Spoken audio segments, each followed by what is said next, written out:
ഇന്ന് തന്നെ ഡൗൺലോഡ് ചെയ്യൂ. കാണൂ നിങ്ങളുടെ ഫേവറേറ്റ് ഷോസ്. ആദ്യ റിസൾട്ട് ഒന്ന് വരട്ടേടോ. നിങ്ങൾ ഇങ്ങനെ ആവശ്യം കൊണ്ട് എങ്ങനെയാ സാറേ? പുറത്ത് സാറിനെ കാണാൻ ഒരുപാട് ആളുകൾ വന്നിട്ടുണ്ട്. സാറ് പുറത്ത് വന്ന് അവരെ ഒന്ന് കണ്ടാല് മീഡിയ എത്തിയിട്ടുണ്ടോ? മീഡിയക്കാര് രാവിലെ തൊട്ട് ഗേറ്റിന് പുറത്ത് കാത്തു നിൽക്കുകയാണ് സാർ. അംബികയ്ക്ക് ജയിക്കണം. നിങ്ങളുടെ ആ ആഗ്രഹം ഒരിക്കലും നടക്കാൻ പോകുന്നില്ല. എന്റെ ഭർത്താവ് രാഷ്ട്രീയത്തിലേക്ക് ഇറങ്ങിയതേ സമ്പാദിച്ചു കൂട്ടാനല്ല, തന്നിലേക്ക് വരുന്ന സമ്പാദ്യങ്ങളും നന്മകളും അദ്ദേഹത്തിന്റെ നാടിനും നാട്ടുകാർക്കും പകർന്നു നൽകാനാ. അതറിയാവുന്ന ഈ നാട്ടിലെ ഓരോ പൗരനും വോട്ട് രേഖപ്പെടുത്തിയിരിക്കുന്നത് പ്രതാപവർമ്മയുടെ പേരിലായിരിക്കും. നമുക്ക് കാണാം. കാണാം.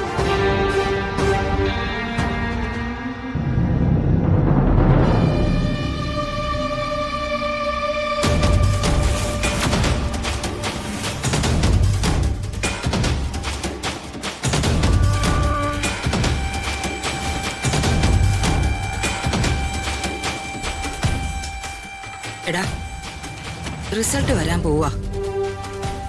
പ്രതാപൻ തോൽക്കണമെന്നാ എന്റെ ആഗ്രഹം. അമ്മേ, അതൊന്നും നമ്മൾ കൂട്ടിയാ കൂടുന്ന കാര്യമല്ല. കാരണം അമ്മാവന് അത്രയ്ക്ക് ജനപിന്തുണയുണ്ട്. സാധാരണ രാഷ്ട്രീയക്കാര് പ്രകടന പത്രികയിൽ വാഗ്ദാനങ്ങൾ കൊടുക്കും, പക്ഷെ ചെയ്യില്ല. എന്നാൽ അമ്മാവൻ അങ്ങനെയല്ല. ഓരോന്നും എത്ര റിസ്ക് എടുത്തിട്ടായാലും അമ്മാവൻ ചെയ്തിരിക്കും. അതുകൊണ്ട് ജനങ്ങൾക്കെല്ലാം അമ്മാവനോട് അത്രയ്ക്ക് സ്നേഹം. അതുകൊണ്ട് തോൽക്കുന്ന കാര്യം നല്ല പാഠം. പ്രതാപൻ ജയിച്ചു കഴിഞ്ഞ ഇത്തവണ മുഖ്യമന്ത്രി സ്ഥാനത്തേക്ക് വരാനുള്ള സാധ്യത കൂടുതലാ. അങ്ങനെ സംഭവിച്ച അതെന്റെ ആഗ്രഹങ്ങൾക്കൊക്കെ തടസ്സമാണ്. കാരണം എന്റെ ആഗ്രഹം ഒരു MLA സ്ഥാനമോ ഒരു മന്ത്രി സ്ഥാനമോ ഒന്നും അല്ല, മുഖ്യമന്ത്രി സ്ഥാന. കേരളത്തിൽ ഒരു സ്ത്രീ മുഖ്യമന്ത്രിയായ എന്തെങ്കിലും സംഭവിക്കൂ? ഇല്ലല്ലോ. നേട്ടങ്ങളെ ഉണ്ടാവൂ. ഒരു സ്ത്രീക്കും മുഖ്യമന്ത്രി ആകാൻ പറ്റുമെന്ന് എനിക്ക് കാണിച്ചു കൊടുക്കണം. ഒരു സ്ത്രീ ഈ കേരളത്തിന്റെ മുഖ്യമന്ത്രി ആവുന്നെങ്കിൽ അത് ഈ അംബികയായിരിക്കണം. അമ്മ മുഖ്യമന്ത്രിയായ കേരളത്തിന്റെ പുരച്ചി തലയെ പോലെ ആയിരിക്കും. പിന്നെ ഞാനാരാ? മന്ത്രിപുത്രൻ.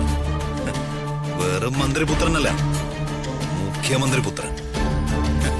അങ്ങനെയായാൽ പിന്നെ ഞാൻ അങ്ങോട്ടൊരു വെലസില്ലേ? അമ്മ ഒന്നും കൊണ്ട് പേടിക്കണ്ട. എന്ത് പോരാട്ടത്തിനായാലും അമ്മയുടെ കൂടെ ഞാനുണ്ട്. എത്ര കഷ്ടപ്പെട്ടിട്ടായാലും നമുക്കത് നേടിയെടുക്കണം.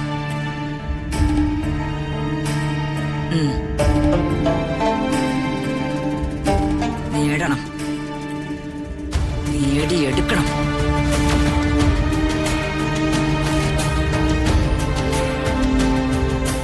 അതേടോ, ഞാൻ വർമ്മ സാറിന്റെ വീട്ടിലാ. ഇല്ല, സാർ ഇതുവരെ വന്നിട്ടില്ല. എവിടെ? കടക്കലോ? അത് നമുക്കറിയാവുന്ന കാര്യമായിരുന്നല്ലോ. നമ്മൾ ഇത്തവണയും ഭരണം പിടിക്കോടോ. പിന്നെ അല്ല. ആരായിരുന്നോ? ശ്രീകുമാറേ, നമ്മുടെ വിശ്വനാഥന്റെ. ഓ, ആ ന്യൂസ് ഒന്ന് വെച്ചേ. നമുക്ക് വോട്ടെണ്ണൽ കഴിയാറായോന്ന് അറിയണ്ടേ? ന്യൂസ് കണ്ടോണ്ടിരുന്നപ്പോഴല്ലേ കോള് വന്നേ. ഓ, അങ്ങനെയല്ലേ ന്യൂസ് കട്ടായത്. ആ ശരിയെന്നാ ന്യൂസ് വെക്ക്. നോക്കട്ടെ. 16ാമത് കേരള നിയമസഭാ തിരഞ്ഞെടുപ്പിന്റെ റിസൾട്ടാണ് ഇപ്പോ കേരളം ചർച്ച ചെയ്തുകൊണ്ടിരിക്കുന്നത്. കുന്നമംഗലം നിയോജക മണ്ഡലത്തിൽ വൻ ഭൂരിപക്ഷത്തിൽ സ്ഥാനാർത്ഥി സോമരാജൻ വിജയിച്ചിരിക്കുന്നു. കണ്ടോടോ, ഇത്തവണയും നമ്മളൊരു കലക്ക് കലക്കും. താൻ നോക്കിക്കോ. ഇതാ ചായ എടുക്ക്. ന്യൂസ് കാണോ? ഞാനും ന്യൂസ് കാണായിരുന്നു. പ്രതാപേട്ടന് 80,000 വോട്ടിന്റെ ലീഡ് ഉണ്ടല്ലേ? ഇലക്ഷൻ റിസൾട്ട് ആയിട്ട് അംബികമ്മയുടെ എവിടെ പോയി കാലത്തേനെ? ഞാനേ ക്ഷേത്രം വരെ ഒന്ന് പോയതാ. സമാധാനമായിട്ട് മനസ്സ് തുറന്ന് പ്രതാപന് വേണ്ടി ഒന്ന് പ്രാർത്ഥിച്ചു. അംബിക മേഡത്തിന്റെ പ്രാർത്ഥന ദൈവം കേൾക്കാതിരിക്കോ? വർമ്മ സാറിന് നല്ല ലീഡുണ്ട്. ആ അത് പിന്നെ ഉണ്ടാവാതിരിക്കോ? എന്റെ അനിയനല്ലേ അവൻ. ചേച്ചി കുടിക്കാൻ ചായ എടുക്കട്ടെ? വേണ്ട. പ്രതാപൻ ജയിച്ചു എന്ന് അറിയുന്നത് വരെ ഞാനും ദീപക്കും ഇന്ന് ഉപവാസത്തിലാ. പറയുന്നുണ്ടൊന്നും തോന്നരുത് മാഡം. ഈ ലോകത്ത് അനിയന്മാരുള്ള എല്ലാ ചേച്ചിമാർക്കും മാഡം ഒരു മാതൃകയാണ്. ഒരു ചേച്ചിക്ക് അനിയനെ ഇങ്ങനെയൊക്കെ സ്നേഹിക്കാൻ പറ്റൂ? വർമ്മ സാറിന്റെ എല്ലാ ഐശ്വര്യങ്ങൾക്കും കാരണം അംബിക മാഡത്തിന്റെ പ്രാർത്ഥനയാണെന്ന് CM ഇടയ്ക്കിടയ്ക്ക് പറയാറുണ്ട്. ഇനി അംബിക മാഡം കൂടി രാഷ്ട്രീയത്തിലേക്ക് ഇറങ്ങിയ അത് ആലോചിക്കുമ്പോഴേ ഞങ്ങൾക്ക് രോമാഞ്ചം വരുവാ.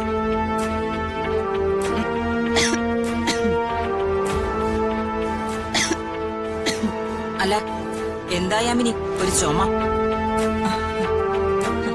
അവരെന്നെ കുറിച്ച് പറഞ്ഞത് നിനക്ക് പിടിച്ചില്ലേ? അയ്യോ അങ്ങനൊന്നല്ല ചേച്ചി.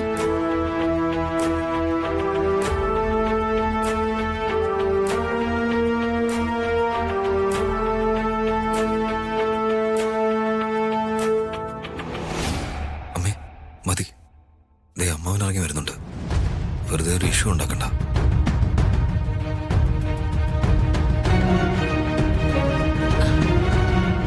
പ്രതാപ, നീ എന്താ ഇറങ്ങി വരാൻ ഇത്രയും താമസിച്ചേ? അല്ല അത് പിന്നെ ദേ നിന്നെ പ്രതീക്ഷിച്ച് ഇവരെത്ര നേരമായിട്ട് കാത്തിരിക്കുന്നു. ഞാൻ കുറച്ച് ലേറ്റ് ആവുന്ന ഇവരോട് പറഞ്ഞിരുന്നതല്ലേ അല്ലേടോ? ഇലക്ഷൻ റിസൾട്ടിനെ കുറിച്ച് ഓർത്ത് സാറിന് ടെൻഷൻ ഉണ്ടാവില്ലായിരിക്കും.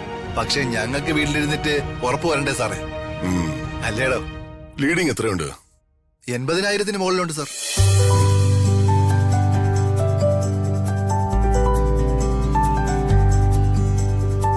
ആ യാമിനി, പ്രതാപന് കുടിക്കാൻ എന്തെങ്കിലും എടുക്ക. ശരി ചേച്ചി. വേണ്ട അമ്മിനി. ശേഖരം വിളിച്ചിരുന്നോ? രാവിലെ തന്നെ വിളിച്ചിരുന്നു കേട്ടാ. വർമ്മ സാറേ, പിന്നെ ആ ആദ്യം റിസൾട്ട് ഒന്ന് വരട്ടേടോ. നിങ്ങൾ ഇങ്ങനെ ആവശ്യം കൊണ്ട് എങ്ങനെയാ? സാറേ, പുറത്ത് സാറിനെ കാണാൻ ഒരുപാട് ആളുകൾ വന്നിട്ടുണ്ട്. സാറ് പുറത്ത് വന്ന് അവരെ ഒന്ന് കണ്ടാല് മീഡിയ എത്തിയിട്ടുണ്ടോ? മീഡിയക്കാര് രാവിലെ തൊട്ട് ഗേറ്റിന് പുറത്ത് കാത്തു നിൽക്കുകയാണ് സാർ.